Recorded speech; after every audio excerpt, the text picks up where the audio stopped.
Overthink tayo kapag marami tayong free time at wala tayong ginagawa. Magpapabunot ako ng ngipin ngayon mga sis, and medyo sinisipon ako. Anyway, sagot tayo ng comment. Good morning! While on chemo, nakakapag-work po ba kayo o need ng total rest? During chemo ko mga sis, tuloy-tuloy pa rin yung work ko. Naglilib lang ako ng 1 day during and 3 days after chemo mga sis. Kasi every Friday ang chemo ko that time.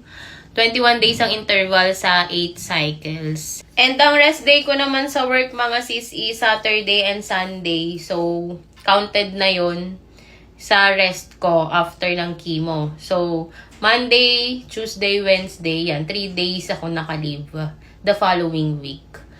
Alam nyo, yan din yung worry ko nung mag-i-start pa lang ako sa treatment. Sabi ko, hala, paano na yung work ko? Paano ko magpatrabaho nito kung magpapa-treatment ako? Kaya ba siyang isabay?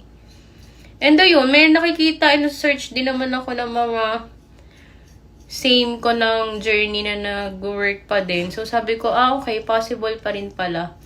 Kala ko kasi, kapag nagkikimo is talagang bed rest, ganyan. Hindi naman pala.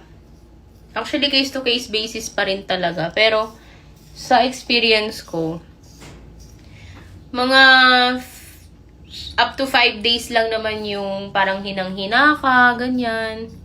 Pero after ng 5 days, okay na, back to normal na ulit. Pero nung pang 5th cycle ko, kasi matapang yung gamot ko ng 5 to 8 doxetacel yun. Sumakit yung ngipin ko nung time na yun, as in, nakailang biogesic akong inom. Tapos hinang-hina ako, ganyan. Hindi naman ako nagsuka, hinang-hina lang talaga. And ayun, nag-rest lang ako. And in-extend ko pala yung leave ko nun, di ba dapat 3 days lang. Eh, hindi ko pa kayang mag-duty, so nakinig ako sa katawan ko. Ganun lang naman, kailangan makinig kayo sa katawan nyo kung kailangan niya ng rest. Pagpahingain nyo. Kasi, kailangan natin mag-recharge and mag-recover. Tsaka mga sis, for me, mas maganda na yung, kung kaya nyo lang naman mag-work pa rin kayo, tuloy-tuloy pa rin yung pag-work nyo kasi mas nakakapraning and mas nakakapag-overthink tayo kapag marami tayong free time at wala tayong ginagawa. Ayun lang.